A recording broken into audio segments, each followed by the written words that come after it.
Hello there. So, today we're looking at Kickstarter 3 and what a Kickstarter it's been, raising over £1 million in the first day, in comparison to Kickstarter 2, which raised £650,000, and we are tracking very well. Looking at projections at the moment, yes, it's only been, 8 or 9 days, but we are well on the way to over 2 million, potentially maybe 2.5 million, and maybe north of that. I was looking at the trends for Kickstarter 1 and 2, comparing the differences between those. They're quite close, despite the vastly different numbers in terms of the ratio and the amounts raised per day and such. They are quite close, so in using that as kind of a basis for Kickstarter 3 and how it may go, 80% chance of hitting 2.5 million, 41% chance of hitting 2.75 million, and a 13.92% chance of hitting 3 million. So it's pretty good. I mean, I'd be happy going over 2 million because we never did quite hit that mark in Kickstarter 2. 2.5 million, yeah. I mean, yeah. Whatever, it's been a fantastic start to a Kickstarter, and we can only hope that people continue pledging and that the last 2 or 3 days, as usual, sees a load of late bidders coming in, and that really escalates the final total. In Kickstarter 2 terms, just looking at the data there, the thing started to ramp up about 4 days before the end. We started to double the number of pledges. And then by the final day, we were up to £163,000 from a baseline of, 20,000 steadily through the kind of the quiet period of the Kickstarter. So yeah, I mean, that's a lot of next. And who'd have thought? I mean, I didn't think doing a Kickstarter 3 would be nearly as popular as Kickstarter 2, because you start to think about saturation points. And how many people out there still alive of a particular age who are into the Sinclair, into the Spectrum, but are also entertaining the idea of spending out a lot of money on a product.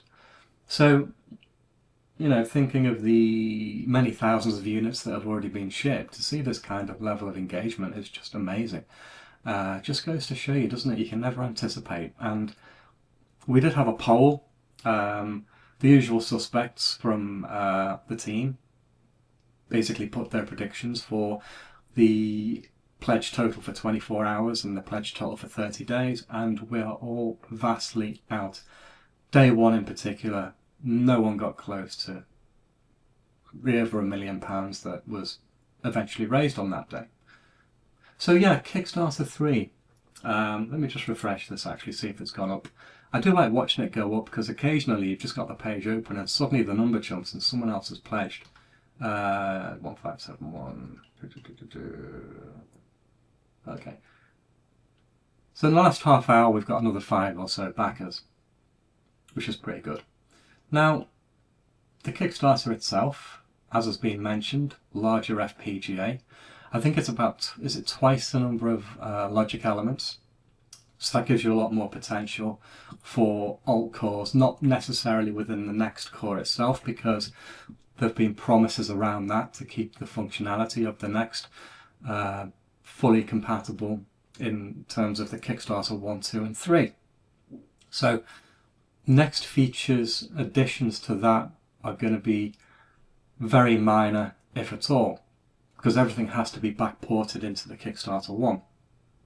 At the moment, it's not really feasible to make those kinds of changes because of Kickstarter 1. However, a refactor of the next core may well yield some additional capacity in the Spartan FPGA on Kickstarter 1, which would then allow a few little goodies to be added into it. But yeah, the larger FPGA mostly benefits the alternate cores. And not necessarily the Commodore 64, for example, because 6502 and a bunch of support chips shouldn't really tax the Spartan in the Kickstarter 1. So It's only when you start looking at additions or modifications of that Commodore 64 and start putting a lot of bells and whistles on. The Sinclair QL as well, you can go a lot further with a larger FPGA. Currently we are at, I think, a 68,000 or a 68020. Phoebus has been adding some hardware sprites in there, but with a larger FPGA. The sky's the limit really in terms of what you can add. But of course there's going to be a slight disparity between Kickstarter 1, maybe even Kickstarter 2 and Kickstarter 3 in terms of the extra features that can be delivered. And there will likely be some cores released that cannot run on Kickstarter 1, may not even run on Kickstarter 2 to be honest, because if you're throwing an Amiga 1200 in there, and I'm not saying that will happen by the way, but that's a significant amount of capacity. Kickstarter 1, no way. Kickstarter 2 is only slightly bigger than Kickstarter 1.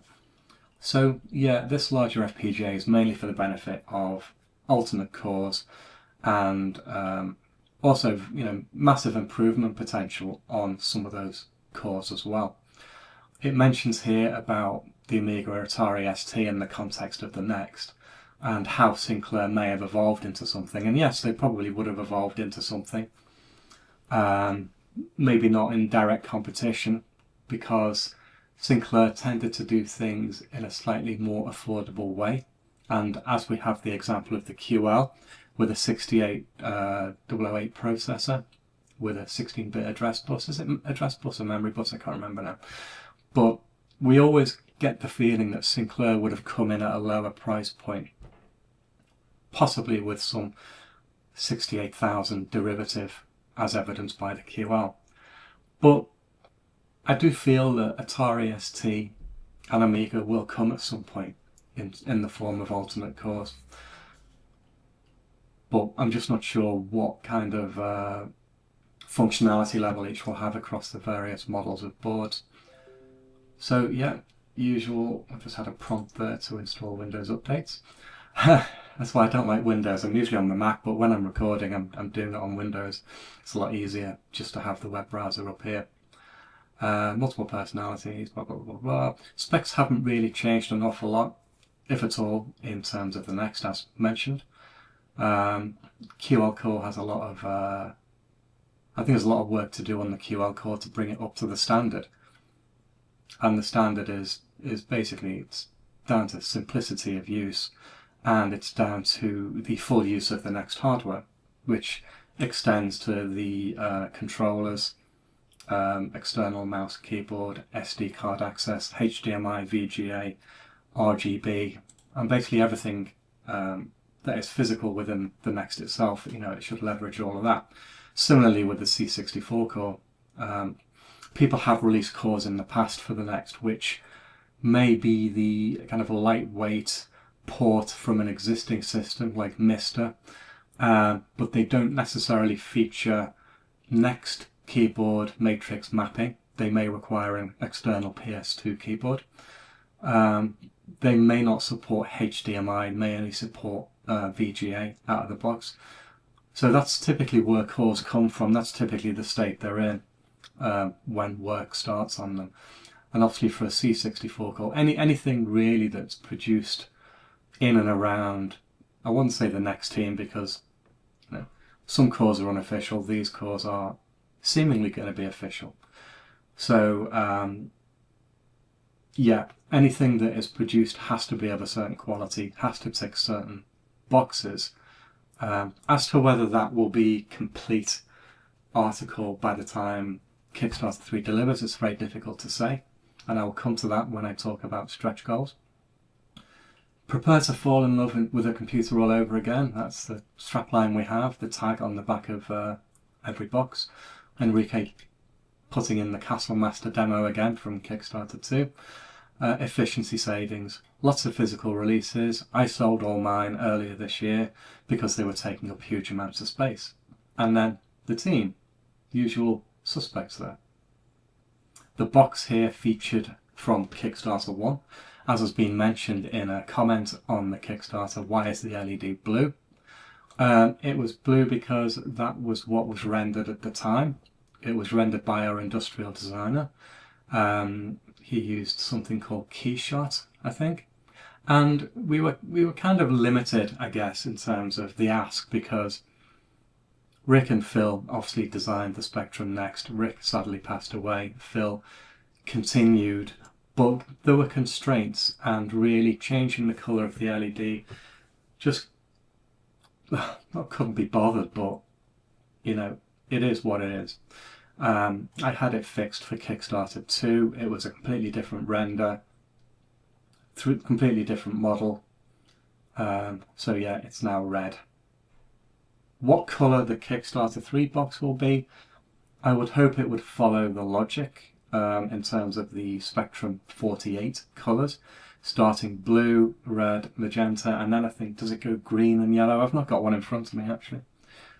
So yeah, my throat's quite dry today, so yeah. So I'm not expecting much change to the box. I would have personally put the Next 2 box on there, you know, with the red highlights, etc. I think it will be the same design, just maybe magenta here, hopefully. Honourable mentions, why back the campaign? Oh yeah, purple. I don't know why purple was chosen as a translucent colour, but I guess it's as good as any. I do remember the Amiga 1200 actually. When the reproduction cases were being made for that, there was a transparent purple option there, and it looked really nice. There have been questions in the Kickstarter comments around cases and making different colours and the like. The only problem with doing that is the cost to set up each kind of run, because every time you change colour, the mould has to be cleaned, and that's a process that can cost money. It could cost $800, for example, to clean the moulds, and then it takes a certain number of injections to really flush everything out and get a proper pure colour, the colour that you're wanting. So that's the main reason why it hasn't gone for a multiple colour choice in terms of Kickstarter 3, because you may end up with 800 people wanting purple, 20 people wanting green, 10 people wanting blue, and 2 people wanting red. And on a project of this scale with a very small team, we don't really want to be adding massive amounts of complexity to things. That's the first thing, because typically with one SKU, say black for example, all you have to worry about is whether it's accelerated or plus. Everything else is the same. So as long as you split your accelerated and plus out, everything gets the same case, same keyboard, same box, everything. It's very easy to manage that. It's very easy to notify your suppliers, to flag the contents of the box to say, you know, this is plus, this is accelerated. So it's a lot easier and cost effective.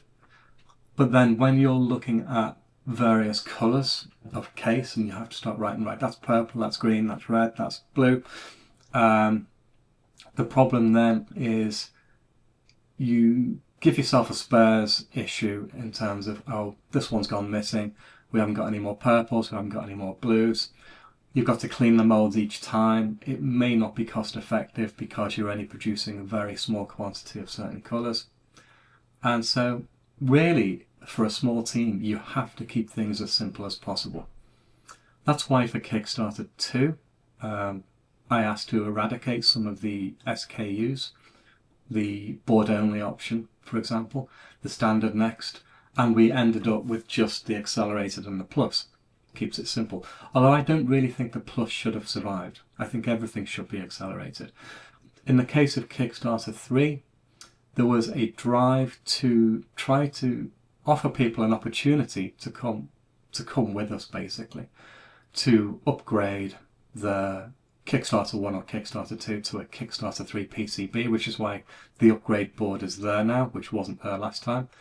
We also have the board only, because it has been quite a while since we offered a board only, Kickstarter 1 in 2017.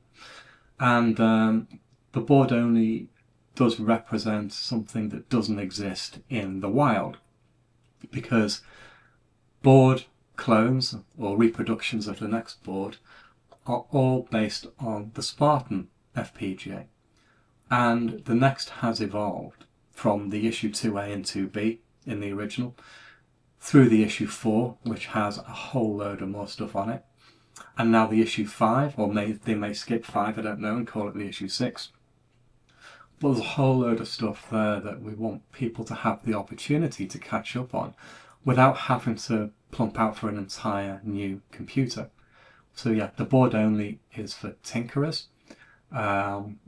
Typically goes in a 48K case, or other case options may be available. The upgrade board to bring people up to speed if they so wish. And then you've got the black plus, the black accelerated, and the purple accelerated. It's a bit more than I'd like to spin in terms of plates, but yeah, I think because it was done so effectively in Kickstarter 2, we have a very willing manufacturer, very accommodating manufacturer for the Next, who does everything apart from the keyboard. So I think that, yeah, it's not going to be too much of a problem. Looking at the level of support though, what have we got? Just the board, 15 backers. Now, to me that says that wasn't really a worthwhile exercise. But we've still got 21 days to go. But 15 boards is going to cost a lot because it is a different PCB layout. You are shifting, as you can see in the picture here, you're attaching the SD card slot here, you're putting the 3 buttons there, you're putting different parts, these are different joystick port parts, the DB9s, you're putting them on the right hand side, and this is probably going to cost more and lose money simply because of the deviation, the tooling costs to make 15 of these, assuming it stays at 15. If it goes up to 30, it's still not really worth it. You're still talking about the numbers you'd associate with prototypes, where things tend to be more hand-built, because doing it on an assembly line and setting up the assembly line just ain't worth it. But it's this kind of thing that just demonstrates the demand, isn't it? You can't, it's very difficult to gauge demand until you actually do something. The next one, the upgrade board, as I mentioned, £180, 202 backers, so that's pretty good, I think. Hopefully that number will go up. I'd like to see 350 or more to know that there are a bunch of Kickstarter 1 or 2 owners who have now got this larger FPGA. I think it's not like people are wanting to get rid of the Kickstarter 1 and snuff it out of existence. I think, as I mentioned, compatibility of the Next core is still a primary concern across the 3 iterations. So you're not going to lose nextiness in a Kickstarter 1. What may need to happen is that, you know, you may need 2 cores for a Kickstarter 1. There may be a VGA core and a HDMI core, for example, in order to free up more space and to try and give the Next a little bit more, but not actually disconnect it from the ones with larger FPGAs. To the user, anyway, they wouldn't actually notice a difference. Okay, so the Spectrum Next £300. This is effectively the Plus model, which has become the standard model now. I guess they don't even say Plus in there. So this contains everything apart from the Raspberry Pi Zero, and 224 backers again, which is quite a small amount.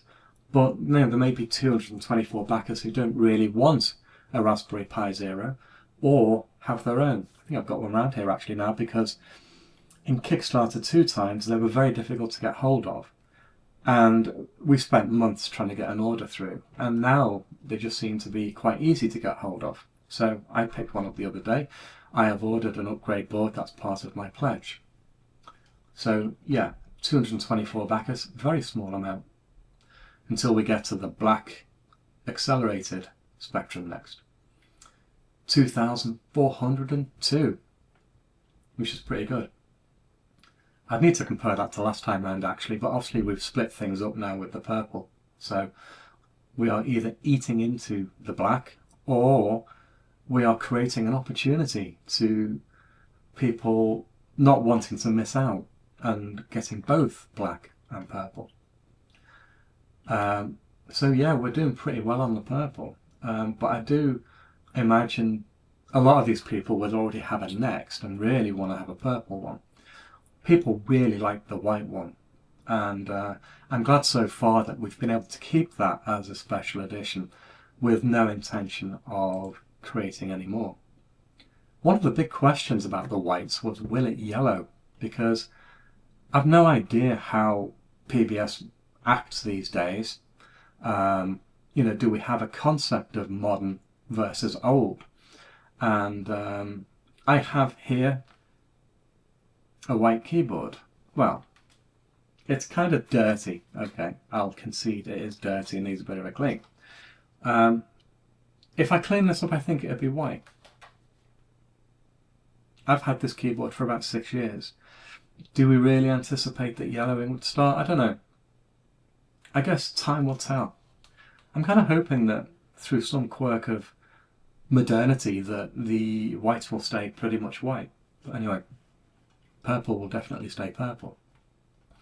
And the interesting thing on the purple next is what colour the PCB is going to be. So if you look at all kind of how colours behave when you're passing through a translucent or transparent purple, and you can see kind of how greens become darker and blues do something and white does this and that. Obviously the choice has to be something that looks good, even though when you look at the picture the keyboard covers most of the PCB area, and you know the keyboard is a unit, it is contained within a metal tray, so you can't see through it anyway. So the only bits you're going to see are the side here, which doesn't really have an awful lot going on. I mean, the edge of the PCB is around here, and then at the back here, you know, you probably, whatever colour your board is, you're going to have a green Raspberry Pi Zero popping up right here as well. So I don't know what it's going to look like, to be honest, or what colour PCB will be chosen. Could be white actually, maybe white would look good, but then you've got this green Raspberry Pi Zero. And then yes, the early birds all gone.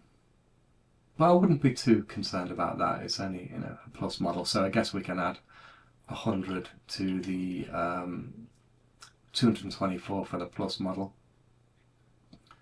So yeah, that's pretty damn good. Oh yeah, I should have looked at this big picture of the magenta here. This was a very quick render that we asked to be done, so I'm not sure what, in terms of the internals of the 3D model, whether the board was fully in there or not. I can't really tell.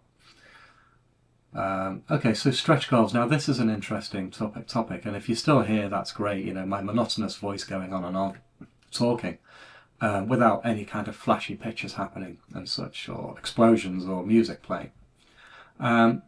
Death Chased Next was a new one on me. I haven't seen any chatter around Death Chase, to be honest, and I don't even know who's delivering it, but you know, that was pretty easy. I think these stretch goals have been set up in a way that is going to kick you in the arse, basically. Given the rate of funding and the fact that in the first 24 hours we came down past here, which goes to show really that I think you should stagger things a bit more and not actually put stretch goals on until a day later, and then just kind of look at the rate of change before you have these very narrow tiers: 900, million, 1.1, 1.2, 1.3, 1.5. That is creating a big problem for you, because maybe you're expected to continue in the manner in which you started, but if these had been spaced out a bit more, I think it would have helped, because anticipating this project going to 2.5, or between 2.5 and 3 million, means that you have to create maybe a stretch goal for 2 million, and then once that is raised, you then have to create a stretch goal for 2.5 million. And that's a bit of a problem when you consider the 8 stretch goals that are currently there, excluding this one. And the fact that those stretch goals are typically assigned to people who already have work on the project or an existing stretch goal. So there are pieces of software in here, like say Captain Squarejaw, which is a complete article, or there was talk maybe of expanding it somewhat. I'm not sure what's going to happen on that stuff. So, you know, there are some things where, yes, development is complete or just needs some additions. Things like Target Renegade have been worked on for quite a while. So you've got Team 1, Team 2, our game unlocked Team 3, Rusty Pixels. So those 3 can be delivered in parallel. One of them pretty much done, one of them maybe not far from completion, but this one starting from scratch, but still looking at 3 potential different resources that don't necessarily conflict with one another. Then we have the multiplayer footy, which we don't really know if that's going to be, I don't think, because the word online multiplayer has been mentioned, technologically I don't think it's possible. In fact, I know it's not possible to have a kick-off style 50 or 60 FPS game running online multiplayer on a Next. Not going to happen. Try getting that kind of accuracy on a modern PC with very low latency. On a LAN, where everything happens exactly on the frame it should happen. I'm possibly expecting more of a management type game, maybe, I don't know. Would a multiplayer football manager type game work? Would turns be a pain in the arse because you have multiple people playing, you have them having to effectively organise their teams and choose who's playing and organise their formation, blah, blah, blah, blah, blah. I don't know what form that's going to take. The 1.2 million SAM Coupe, which is, I think, a really good thing to have, although it does add to the list of cores. The QL and the Commodore 64 already default in the Kickstarter, adding another one. And really it's down to the resource, and if you find that the QL person is a QL person and doesn't really know the C64, then you have 2 different people at least working on the cores, the QL and the C64. If the Sam Coupe is one of those 2 people, then yes, there's going to be a bit of a backlog.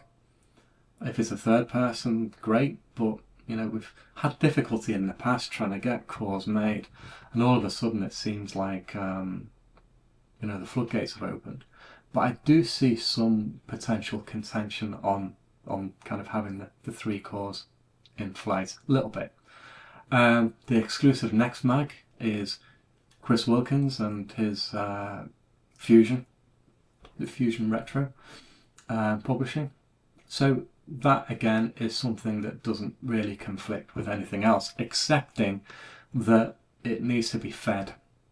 It needs to be fed data, information, articles, and so they will need access to the people working on all of this. But it's not going to be a huge detractor, I don't think, from, you know, in terms of the resource.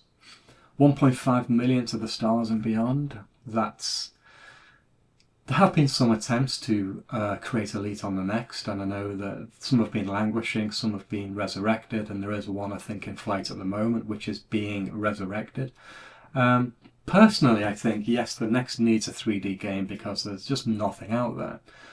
A space opera inspired by Elite, I think I'd rather have Elite, to be honest, because they have been, historically, I wouldn't say the word friendly, but I'm just struggling for other words at the moment, but they have been conducive to allowing people to create versions or ports of Elite on different platforms. And I think I would like to see Elite, but perhaps more like a version of Elite which was feature complete whereas the Spectrum version was missing some things. And I think, hasn't someone gone in at some point and added things back in? I can't remember. Or was there a 128 version of Elite that added some things back in?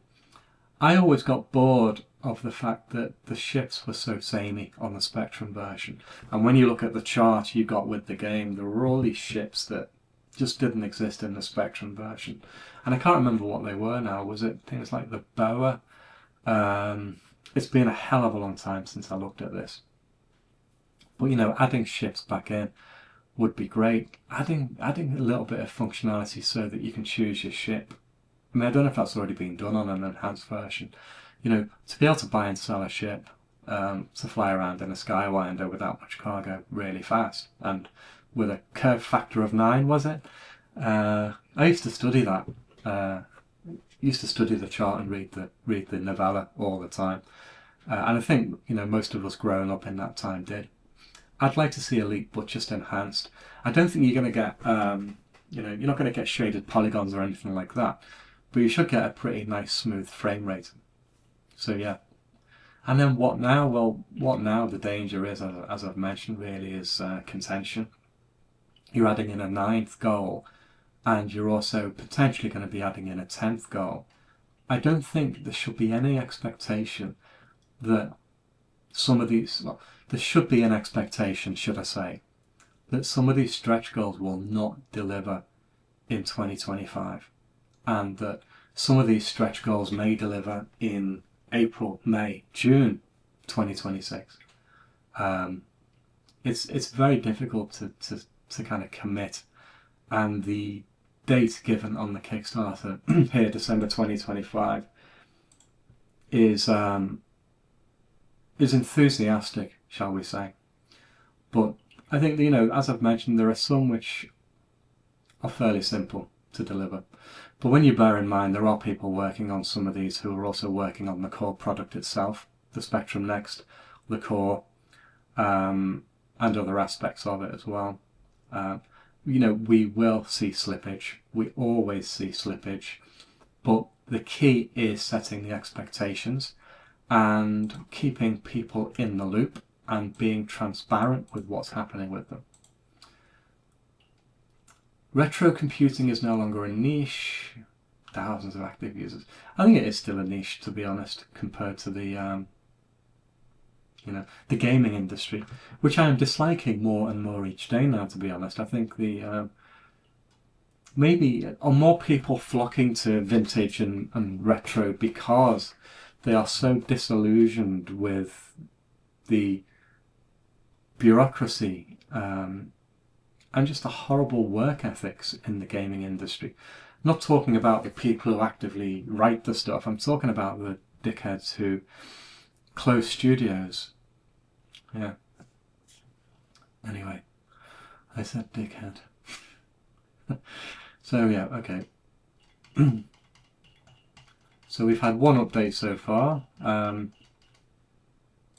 think we should get another one coming soon. I still haven't watched the video, you know. I saw an early version of it and said, yeah, okay, yeah, we could do with changing some stuff here, but I've not watched the video. I'm not going to do it now. The comments then, there's lots of comments, and it can be very difficult with a small team to keep track of all these comments and respond to them. So let's see.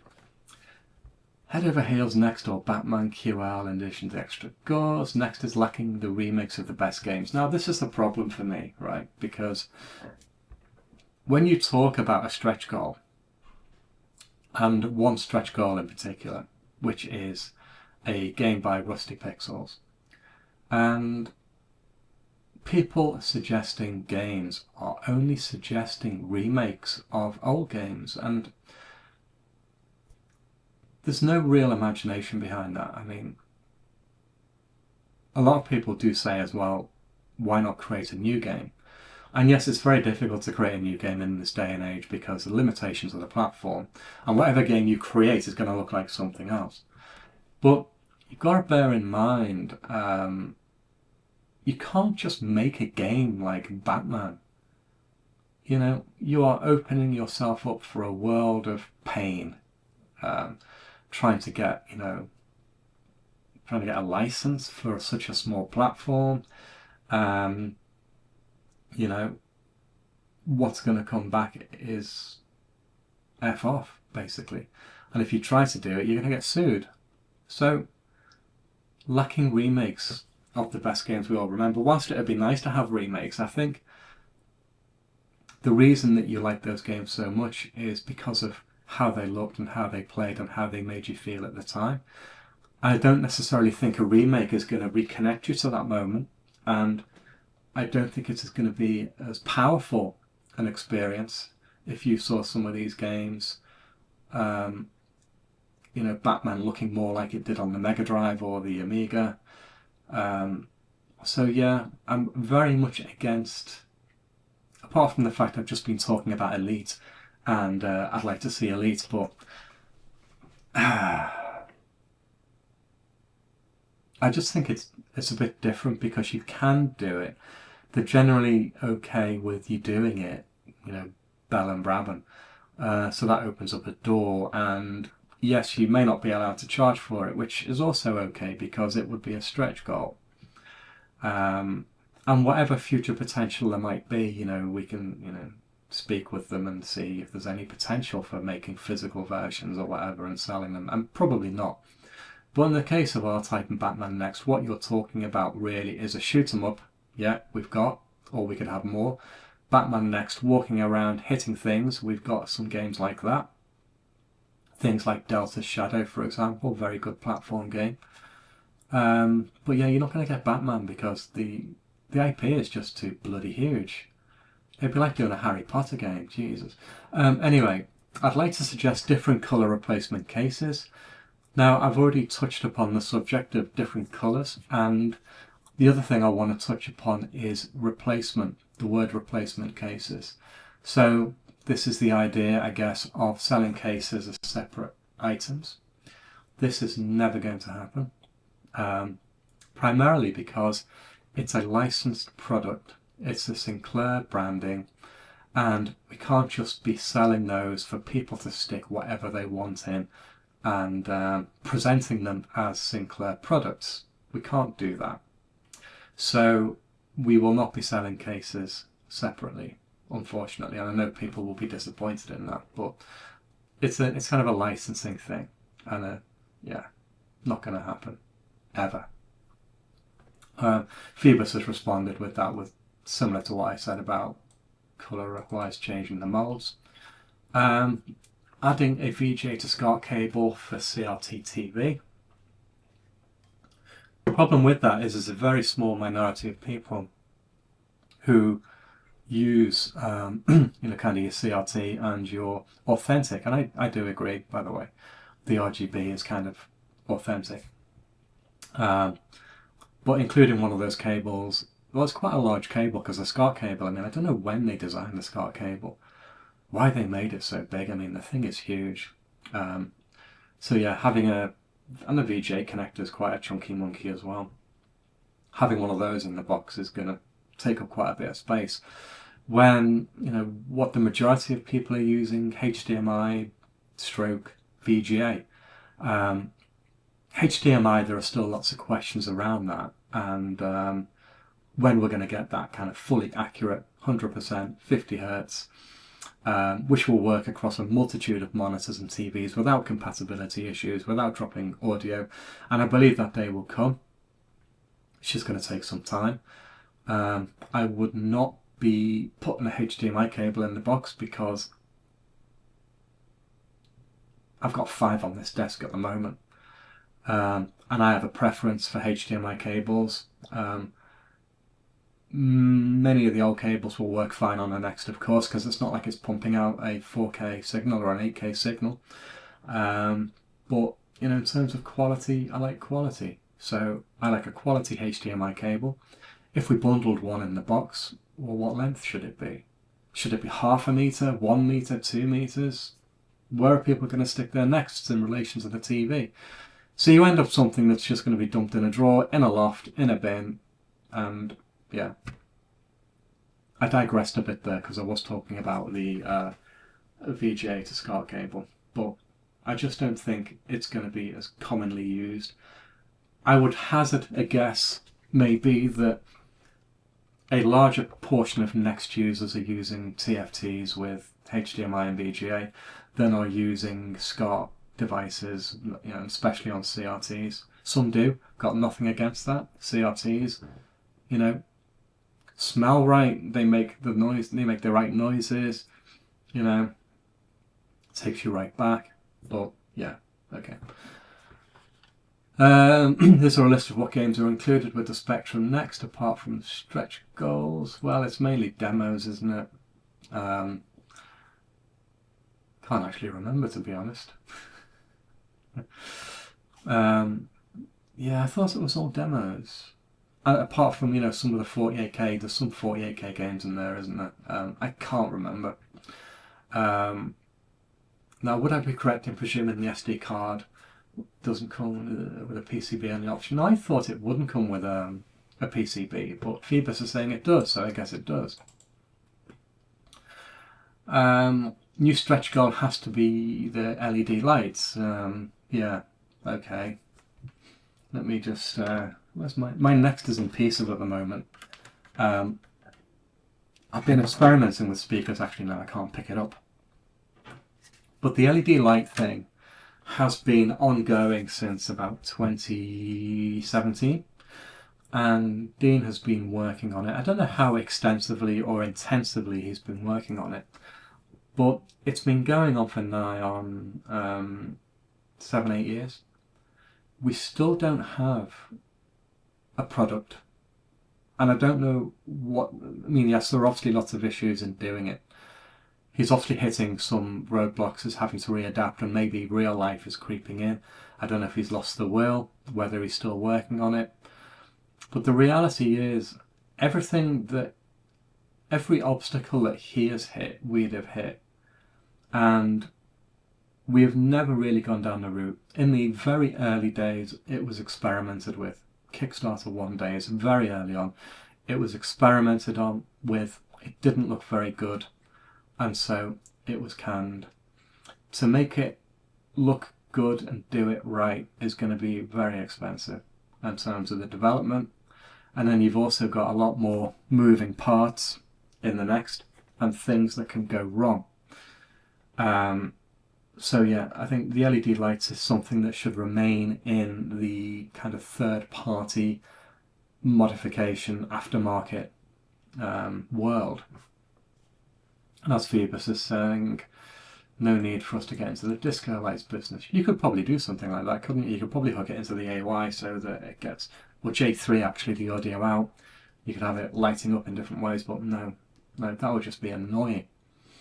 I've already answered this one about the LEDs.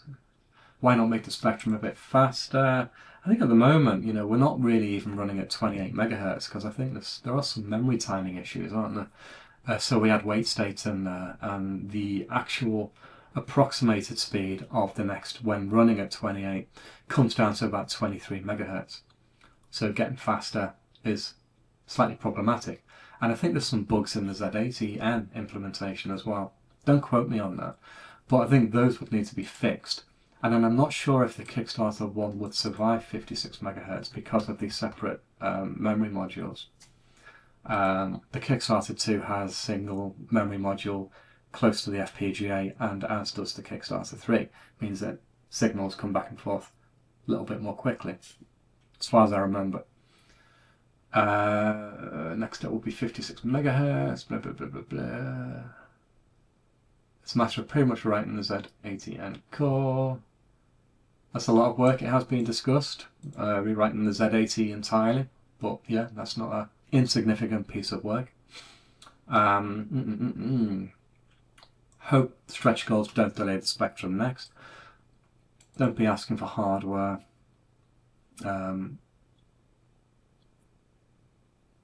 It needs to be things that can be managed internally by the existing team or the extended team, and hopefully not giving too many jobs to a single individual. Stretch goals unless they modify the hardware. Yeah, Phoebus is just saying that now. Again, with the joystick or gamepad, it's difficult because, you know, there are companies out there who specialize in game controllers. We are not one of them.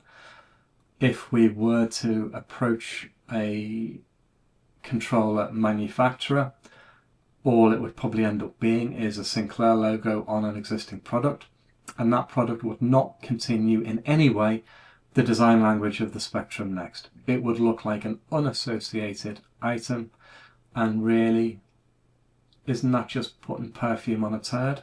Well, I'm not saying the controller is a turd, it just doesn't follow the design language in any way, shape or form, and just looks distant to the product itself. So I'd say no to joysticks.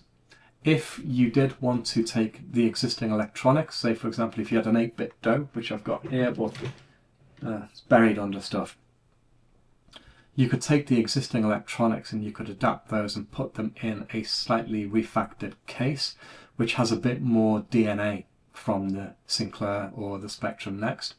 But then you are looking at going back through the industrial design process for this new controller. You then need to create the molds. You then need to go through the prototype stages, T0, T1, giving feedback on the mold, looking at the mold flow analysis, checking you're not getting any short, I can't remember the names for it now, but so yeah, you're going through a whole process in parallel with everything else that you're trying to do to create something bespoke that fits the DNA of the Next, and then maybe is not a good fit for people, right? So what works for you doesn't work for me. I don't want that shit. So I like a joypad, okay? You like a joystick. I'm right-handed, you're left-handed. Okay, so you have to come up with a solution that works best for as many people as possible. And I see the best way of doing that is go out and buy your own joystick, go out and buy your own joypad. One that fits you personally. And that's it. That's all I'm going to say. It may not be actually, I might say more. I did actually respond to this one here. Yeah, missed Kickstarter 1. Made sure I didn't miss Kickstarter 2. Yeah, people missing out. How do people miss out? This thing's been going for, well, technically about 9 years. 8-9 years. Look good in black, purple. Looks stunning. Machine looks amazing. Congratulations. 3D game unlocked. Any thoughts on an improved modern implementation of the ZX Interface 1? Could be expanded to include etc, etc. There is one being developed by Charlie Ingley, although the Interface 3, as I remember, being discussed back in Kickstarter 1 days, and I haven't seen if anything's progressed on that front. Phoebus probably knows more. I'm not sure what its specs were designed to be. What is the big need these days for an interface? And how would that interface operate on the Next, given that when the expansion bus is enabled, the clock speed is dropped to 3.5 megahertz. So there would have to be some kind of detection in there to detect that an interface 3 had been inserted, and then it could enable the expansion bus at full speed, knowing that it's not going to damage the peripheral because it's been designed for 28 megahertz. That's a lot of work, because you then have to write the software. So it's no good giving us something with Ethernet and floppy disk controllers and CDs and DVDs and all that kind of stuff if you don't have the support, and if not enough people use it. You know, what is the point of Ethernet, for example, if you have Wi-Fi? And the majority of the Next do have Wi-Fi. Okay, I think what you're looking at is more kind of SMB type stuff, whereby, you know, whether you're connected via Ethernet or wireless doesn't make any difference at the end of the day. It's how you can connect or how you want to connect to your computer. And do you want to be able to map drives to something? And why do you want to do that? Yeah, so, I mean, Ethernet, some people do like the physical cable, you know, they love an RJ45, but I'm just not sure of the advantage. USB, you know, so you'd need a USB host controller, driver stack. Where's that going to run? Is it going to have its own FPGA inside the interface 3, which could have a set of drivers? So you're not having to rely on the Next to do that, because all that stuff takes space. But yeah, as I say, I've not seen anything on this front. This comment here, I'm not sure whether to respond to or not, because it's a big letdown. The Spectrum, there's a better way to experience the Spectrum than the Next. It supports a USB controller because it's ARM based, of course. It's modern hardware. It's not a recreation of 1980s hardware, which is basically what the Next is. If you've got a 32-bit or a 64-bit CPU in something, and hundreds of megs or gigabytes of memory, you can do whatever the F you want. Obviously.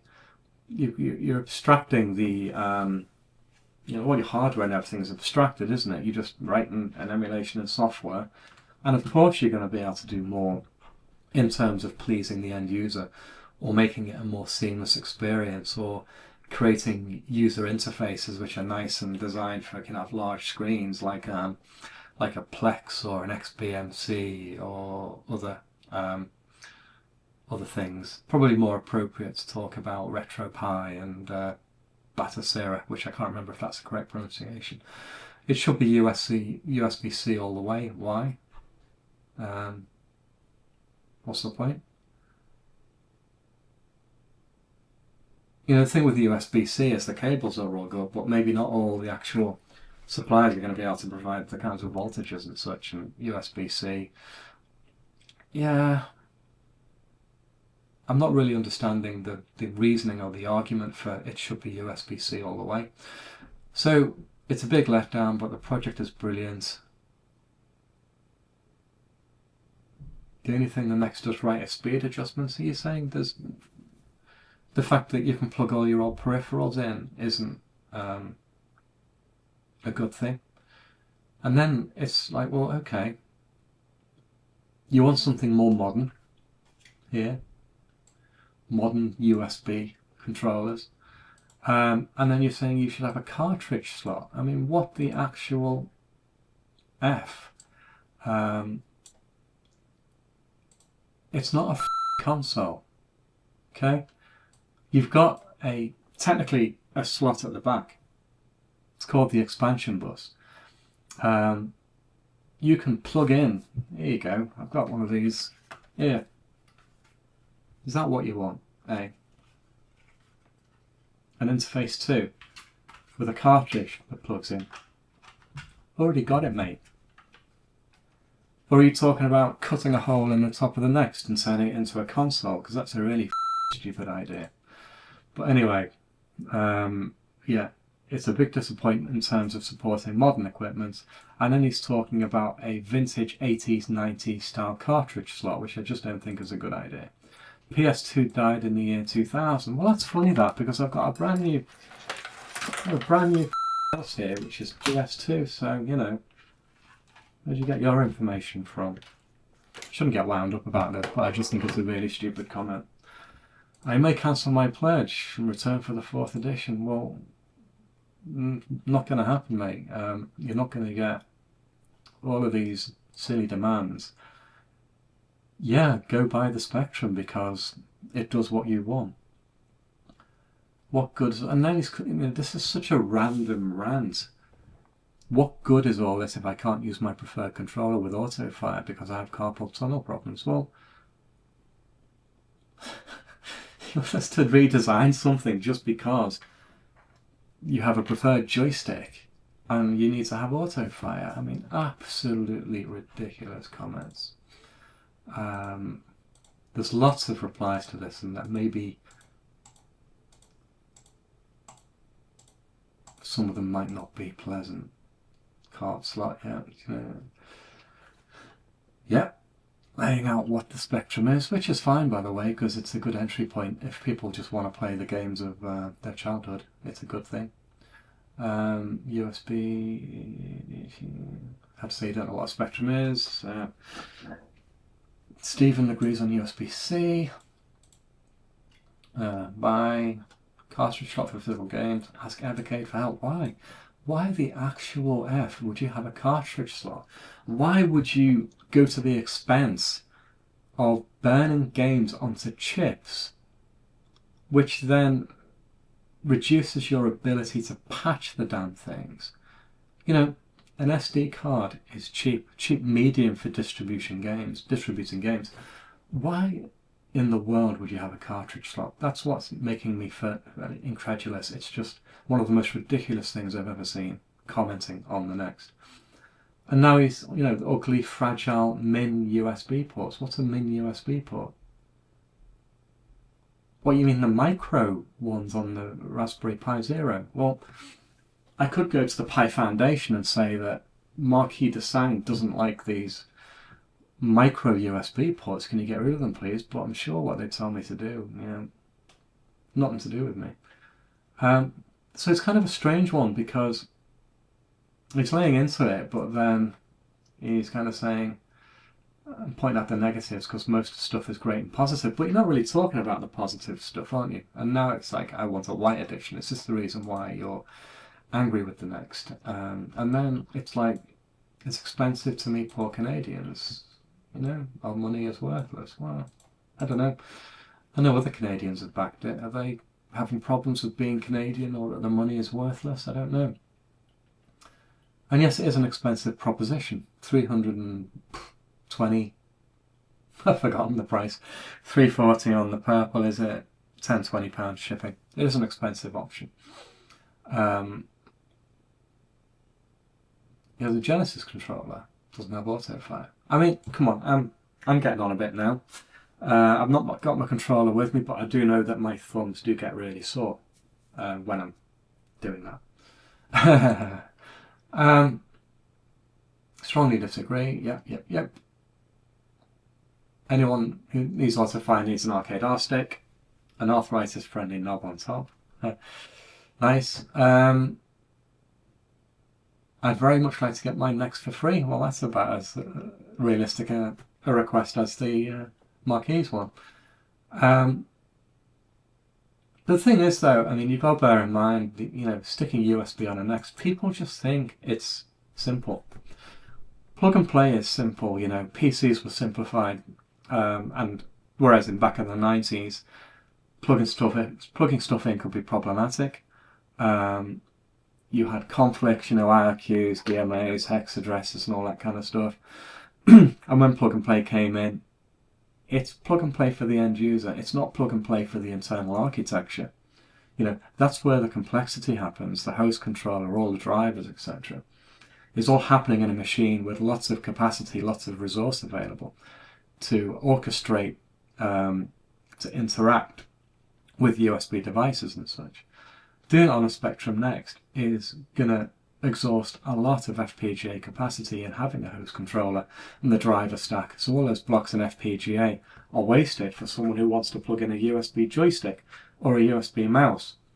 Whereas with Serial, it's predictable. Keyboard and mouse behave in the same way. And you basically got data and clock, and that's it. It's a very simplistic thing and doesn't take up much space, which is why it's there. And you can still get things.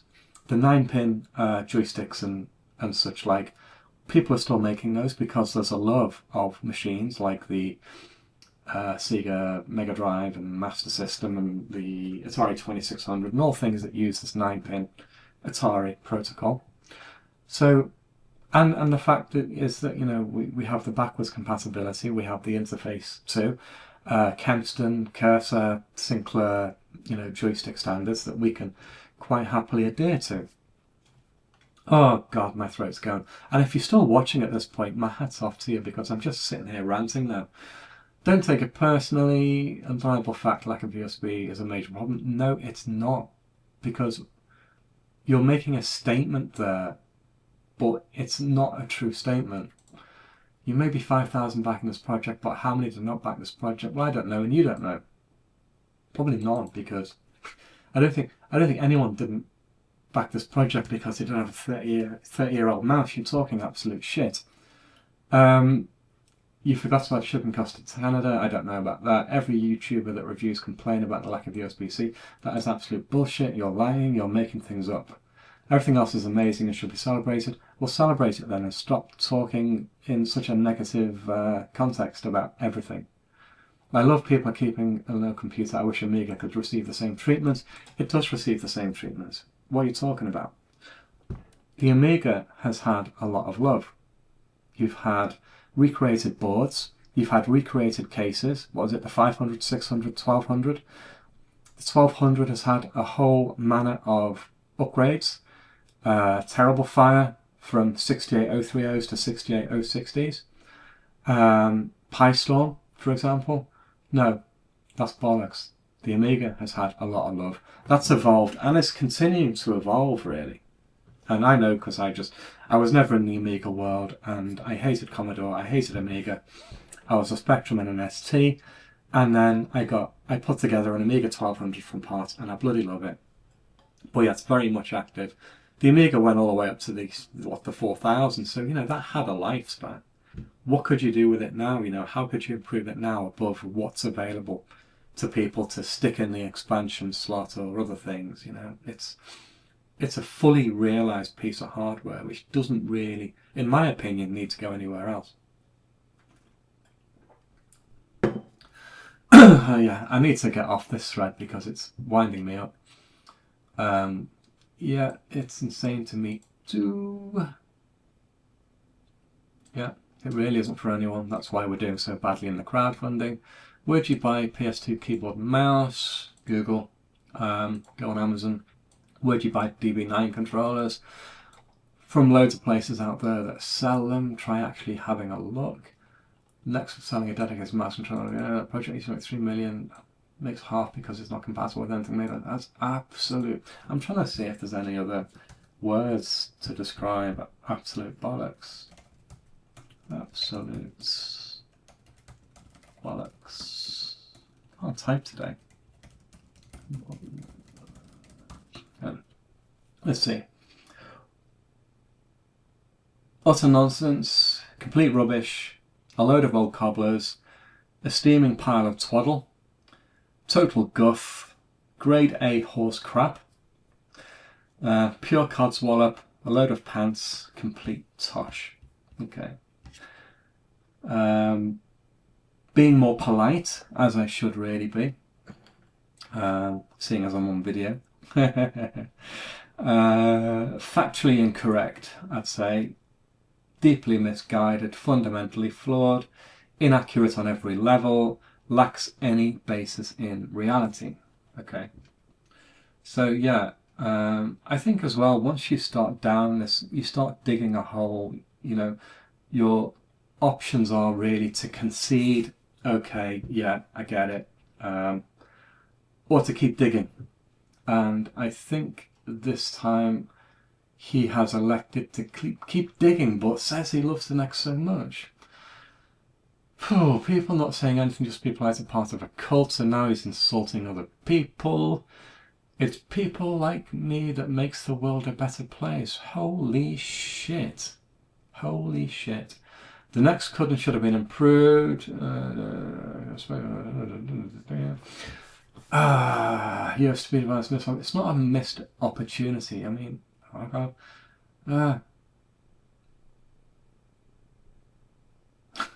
It's just so out of touch. Absolutely so out of touch. I'm going to leave this thread now because it's been going on for quite a while. Is this still going on? Still going on. Jeez.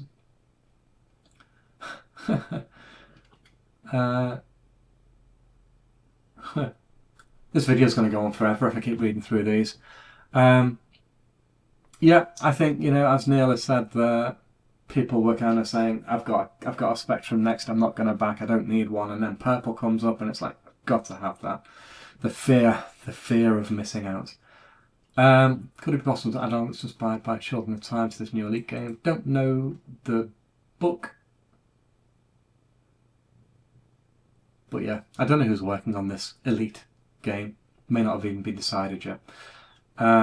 Congratulations, but oh no, made a promise. If we hit the big 1.5, we'll exit pledge to get Magenta 1 as well as Black 1. Yeah, how do the other halves feel about this? What's the percentage of supportive versus what the hell are you doing? What the hell are you buying? Why do you need that? You know, how many understand and how many don't? Interesting question. Has the design team ever considered LED lights to light up these colour bands? Yes, in the early days. And then, no. Oh, there's Dean. Okay, so we were talking earlier about Dean and what he was up to with the Blinkinator, as he called it. I got stuck trying to fix some problems, keep meaning to start back up again. So yeah, watch that space. Amazing, happy, heard about Spectrum Next, Rubber Key Wonder, gutted to learn campaigns had finished, so people still out there not aware of it, which is kind of, yeah. Despite the fact that we try to publicise this thing, our sphere of influence is still quite limited. Kickstarter 1 and 2 did appear on the BBC, but it was very minor. The kind of thing that many people would miss if you're just casually browsing the news.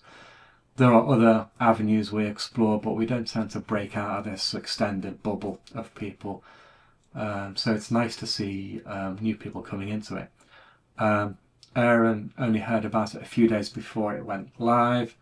Actually thought I'd never get one, which is nice. Good to see the newsletter works, because whilst the Spectrum Next website has a thing where you can sign up, it's not used very often. And so yeah, when a Kickstarter happens, which is only 3 times in the past 9 years, we spam people. Lucky timing, I'd hate to have missed the third potentially last offering. Had a 48k for 3 years, revisit the memories. Yeah, random stuff just happens. It was meant to be, Colin, I think. 1.5 minutes. So where are we tracking at the moment? We've got to refresh. 1 million, it's like one of those charity programs, £1,573,147 with 4,560 backers. So that's gone up a bit since I started the video. I should actually do a live stream where, you know, trying to get people to pledge, but, you know, the audience would just be people who have already pledged. How easy is it to upgrade the board if I switch that to that option and keep my Kickstarter 1? It says screwdrivers required. Is that what's needed? Is it simple enough for non-techie folk like myself? Is the upgrade board including accelerated? I don't think it is actually, but as I mentioned, I've got mine next in pieces at the moment, dusty, because I've been playing with speaker mods. Let me just make sure you can see this. Yeah, because I've been looking at my web browser, not the screen. I've got screws in here as well, floating around in the case, but basically, yeah, I get it there. You remove, let me just shove this thing together. Ish. Spectrum Next upside down. Don't worry, there's a little thing poking out the back there. So you're basically, get this lined up, you're removing 6 screws from here. You're taking the bottom off, and then you're unscrewing 4 screws in the south side, 4 screws in the daughter board, 4 screws in the main board, and then you lift this up, and then in there, if I can just work out, because my camera's just been a bit weird, there are 3 flex cables. At the moment only one of mine's plugged in. 3 flex cables to remove, and there will also be a cable connecting the main board to the daughter board, which you need to remove. You can then just replace the parts with the Kickstarter 2. I didn't do that very well because it's just, I don't know. As you can see there though, I've been fiddling with a speaker modification that's just sitting to the side of the PCB. an amplifier and a speaker, which I'm still fiddling with to work out the best combination of things, and capacitors and resistors and diodes and the like. But anyway, and I really like this, so thanks Matt, you know who you are. My keyboard dust cover. Yep, so it is removing 6 screws on the case, 4 screws on the main PCB, 4 on the daughter board. Lift up, unhook the 3 flex tiles, and Bob's your uncle. Then you can put the new one in and reverse the process. And you shouldn't blow it up. Smashing through stretch goals with ease. Give us a stretch for the CPC core and I'll double my pledge. You know what? CPC is one of those things, isn't it, that probably should happen and probably will happen. It's just targeting, you know, specific cores, and for now, and the contention of resource, you know, you can't really.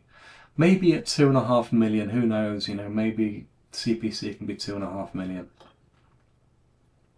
Not sure how the licensing works for that one though, because who owns the rights to the CPC, the ROMs and such? Like, are they open to anyone now, or do you have to pay a licensing fee?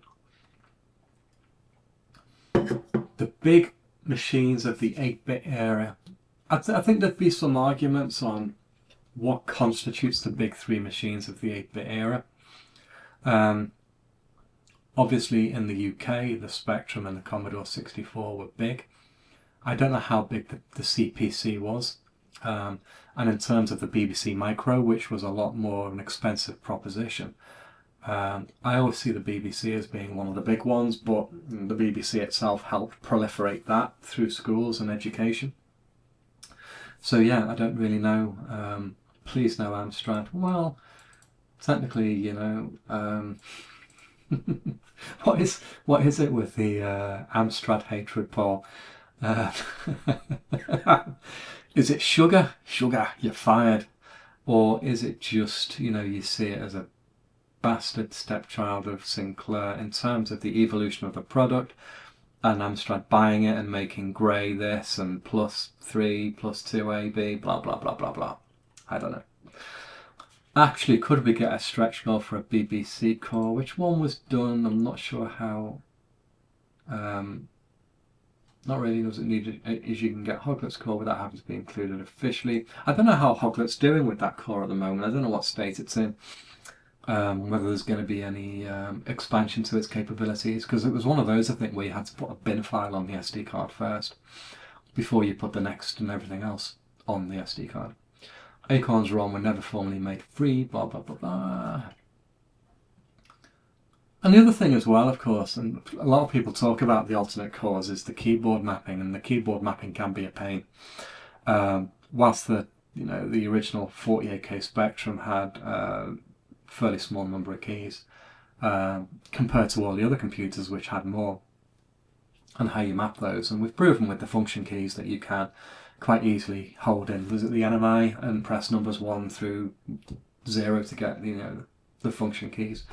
There are some computers where it's not necessarily conducive to understanding what key maps to what, and you have to refer to things, refer to a printout or something as to, okay, what's this key on this computer in the BBC, what key do I press on the next. There'll always be that kind of difficulty, non-ideal scenario, which can probably be alleviated somewhat if you used a PS2 keyboard, obviously with 102 keys or more. A dust cover would be good and needed addition for an additional stretch goal. Now the problem with dust cover, yeah, a soft cover. I don't like that 3D printed hard keyboard cover I saw around online, so Aaron doesn't like the thing I've just gone that I really like. So yeah, again, it's a question of trying to please as many people as possible so that the dust cover, whatever it is, isn't just thrown in the bin.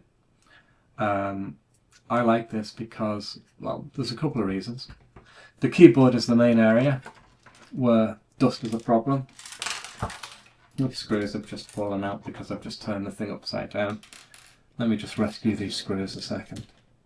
Because they go missing, don't they? And then there's nothing worse for my OCD than having a computer where there's a screw missing, because it just...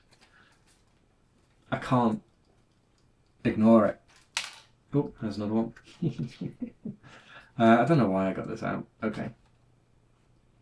Let's see. Yeah. So I like this one because it fits snug over the keyboard.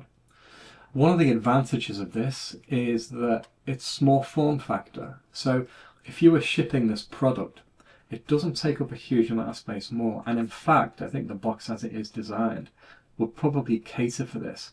There is a piece of foam in the top lid of the box, which is meant to go around this keyboard. So this keyboard effectively pushes up into the foam surround. And if you had this on top, you could actually ship it like that.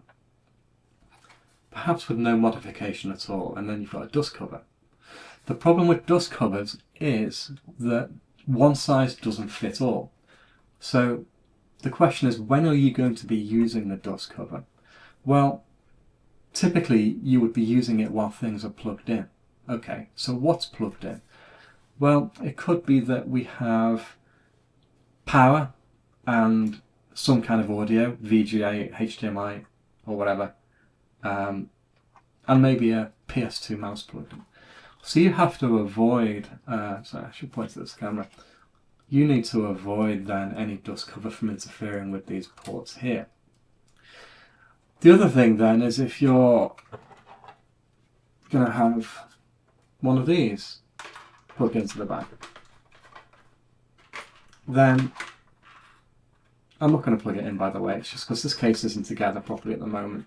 So you're going to have then one of these things plugged into the back. Okay, so you don't want your dust cover to interfere with that, or any permutation of external hardware. So you end up with a compromise then, because you're thinking, oh yeah, I don't want the SD card covered, or do you want the SD thing covered? Are you going to have joysticks permanently plugged in? Do you want the dust cover to not interfere with that? So you kind of end up with a dust cover which basically covers, you know, from there, doesn't cover this, and then comes back down here, covers this, maybe has a little cutout, you know, for the joystick ports and such like. Whereas this one, to me, I can just get my thing.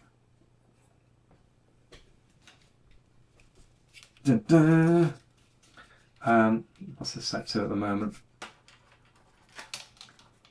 Yeah, so I can just get this thing.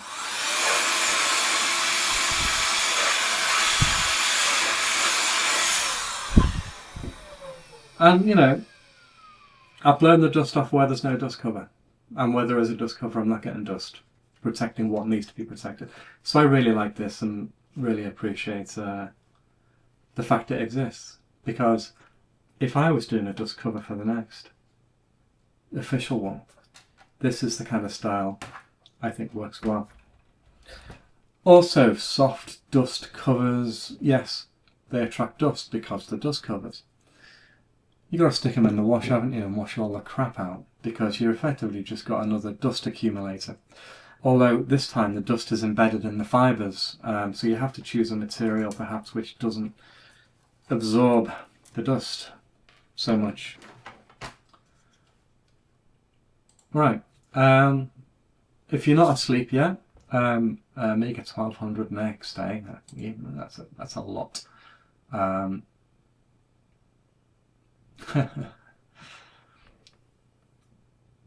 Possible, probably on a Kickstarter 3, in terms of the double size of the thing. All the support chips on the Amiga though make it a lot more complex than. I mean, obviously there are cores available. It's just fitting them in. At some point we wound up with one retro hardware device to rule them all. I think that's really called the Mister, isn't it? But for me, I think when you become a jack of all trades, you negate in some ways the need for the original hardware, because your original hardware in this case is a Spectrum Next. And now you're talking about having an arcade machine running on it, for example, or MAME or some other derivative. And, well, not main, but you know what I mean. You have Arcade's machine running on actual FPGA implementations of the hardware with the ROMs loaded in, etc. Being a next case doesn't really matter then. For me, if I'm going to look at having 20 systems that I can just switch back and forth, I would use emulation. I would use Batacera or RetroPie just for that. You know, having a cycle accurate game, because things like outrun known quantities, aren't they? Whereas the Spectrums, sometimes they use weird timings to get weird effects. So I don't know. Different shells. If we had something that was all in one, oh yes please, next up Amiga 1200. What about more next game for stretch goals? Yeah, it's resource really, isn't it? Games are being worked on, and you know, it's possible that some games in flight could be absorbed by the Kickstarter. You know, if we think, oh hell, we did a 2.5 million stretch goal, and we approach someone and say, you know, would you be willing to let us use your game as a stretch goal? It's going to happen. I don't think you're going to get exactly what you want though. I don't think you're going to get a remake of something. Inline switch, yes, included. I don't like the inline switch. I've mentioned this in the past. Because it is effectively an off-the-shelf switch and we have to choose one that already is manufactured. And all we've done is put some stuff on it, but I don't think it really follows the DNA of the Next. And again, in coming back to the thing I discussed around the joystick or joypad, creating a bespoke case for that, you have to take an existing electronic design, I think. You know, if that's gone through all the various processes, CE or whatever regulations exist for that kind of thing, and then you create a new custom enclosure for it, and you've got to go through all these phases and such. I would have liked one that just followed a bit more the Next DNA, but no, we had to just find an off-the-shelf one or an existing manufactured one. On-off on the machine would be better. This is the problem, and this is what I think I've also mentioned in threads here. Having a power switch on a machine or an inline switch on the DC side is not a good thing to have. I'm pretty much against the power switch on the Next, and I'm also against the inline switch because it doesn't serve the right purpose. It's a bad idea. Now, the reason I say that is because, well, traditionally when computers do have power switches like the Atari ST, BBC Micro, things like that, the power supply is in the machine. So when you're flicking your switch, you're cutting off the AC. So then there's nothing happening inside that computer. Nothing could possibly be happening inside that computer. But when you're cutting the DC side, either through an inline switch on the DC side or a switch in the computer itself, you're not necessarily stopping everything, and the PSU is still doing stuff. It's still receiving the AC. It's just not got the computer drawing from it anymore, and I really don't like that. I'm not saying the Next is badly designed, by the way. I'm just saying in situations you could get ghost voltage appearing in the machine, because voltage is coming into the computer and things could leak out. There's still stuff there, and to me it should not happen. But anyway, yeah, for me, my opinion, it's a bad idea to have a switch, bad idea to have an inline switch, but people like the simplicity. I think looking at it in terms of the way I'd rather have it done would be to have a power brick. So your traditional plug with a power brick in the middle, plug it into your Next with a switch on the power brick that cuts off the AC. But anyway, that's not going to happen. God, how long can I keep going? How long can people stay tuned in? Because this video is now, I can't even tell how long it is. 1.5 hours. Jesus. Wow. Not far off it. Like the black one more. And these are just all my opinions, by the way. Don't take it as a fact. Just have to add that disclaimer. VAT, UK VAT. 16-bit cores fit inside a Kickstarter 3. Yep. Yes, I mean, it's not doing too badly in terms of the quantity of comments, and people are getting answers, which is nice. I'm pledging multiple Next accelerated units and boards. These aren't for me, but if this is really the last edition, I don't think, you know, when people talk about the last Kickstarter, I don't necessarily think they mean the end of the Spectrum Next, but it could be the end of Kickstarter as a platform used to raise funds. Or it could be seen as a belief that saturation point is being reached, and that a fourth Kickstarter would not, in 3 years' time or 2 years' time, generate the necessary interest. And that may be the case. It depends what the Next evolves into, beyond just being a Next itself. And a lot of people bemoan the fact that the Next is moving into alternate cores, and there's a C64 core and a QL core, feel it's diluting the Next. But the reality is that people working on the old cores are not the people working on the Next core. So in terms of the C64 and the QL and the Sound Coupe, there's no drain on the Next core. Completely different work streams, completely different plans, individually planned, with, you know, a kind of a roadmap. This is where the Next core needs to go. This is what needs to be refactored. This is what the C64 core needs to do. This is what the QL core needs to do. Different people, not interfering with the Next itself. So whilst there is more potential to explore, I think, the alt cores, because of the finite capacity of the Kickstarter 1 and the fact that the core is pretty much full and needs a refactor to empty space, the potential for it becoming, you know, an Atari STE Next or some other kind of Next, a Commodore 64 Next, there's far more potential for that. But the Next is always the inherent kind of the identity of the machine. And we have to be careful that we don't lose that identity if it becomes one of many things.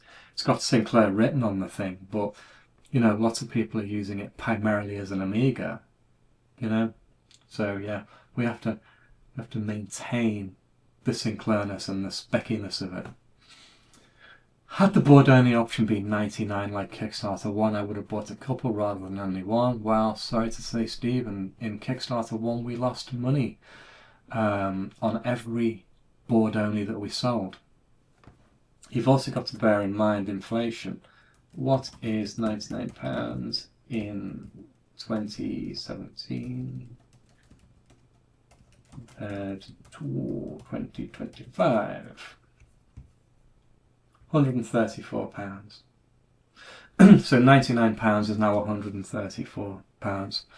So if we'd have sold the, well, not sold, Corey, I shouldn't use the word sold because it's not a sale, is it? Let's just have a look. Yeah, so the board only option, if I can just find it here now, £160 and then the shipping, and £99-ish in modernity in 2025 is, yeah, £134, £135. We'd still be losing money. So what's the point in doing it like that? So not only has inflation come up, we also have a need not to lose money on every single one that people back. So yeah. And then, Stephen, your original Next has never left its box as I've never found the time to get going. So it's like, well, you're just accumulating stuff. And eventually, you know, you might decide, I've accumulated enough stuff and it's all going. Yeah, there is a valid point here mentioned about the maximum RAM of the Spectrum Next, 2 meg, means that any alternate cores are going to be memory limited. So, you know, you're not going to get an Atari ST with 4 meg of RAM, that kind of thing, in its current form anyway.